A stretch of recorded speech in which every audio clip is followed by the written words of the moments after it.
அதுவும் அனைத்து இந்திய அண்ணா திராவிட முன்னேற்ற கழகம் ஆட்சி இருக்கின்ற பொழுது 2011 2021 வரை எந்த ஆட்சிக்கும் ஏற்படாத பிரச்சனைகள்லாம் நாங்க சந்திச்சோம். முதல்ல பாத்தீங்கன்னா கடுமையான வறட்சி, அந்த வறட்சியில விவசாயிகள் பாதிக்கப்பட்டாங்க, பொதுமக்கள் பாதிக்கப்பட்டாங்க.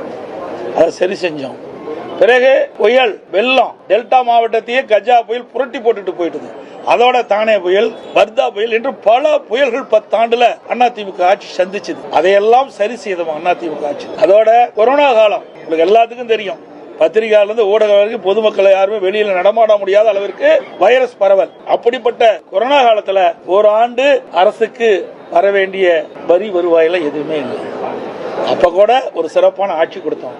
கொரோனாவுக்கு 40,000 கோடி செலவு செஞ்சோம். வருமானமே இல்லாத போது செலவும் செஞ்சோம்.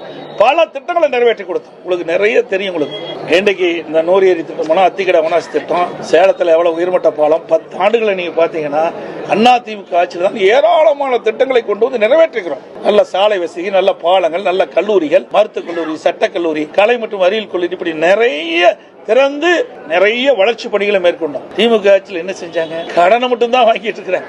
இன்னைக்கு இந்த ஆட்சி நிறைவு செய்கின்ற பொழுது சுமார் 5 லட்சம் கோடி கடன் வாங்கின மாநிலமா இருக்கு.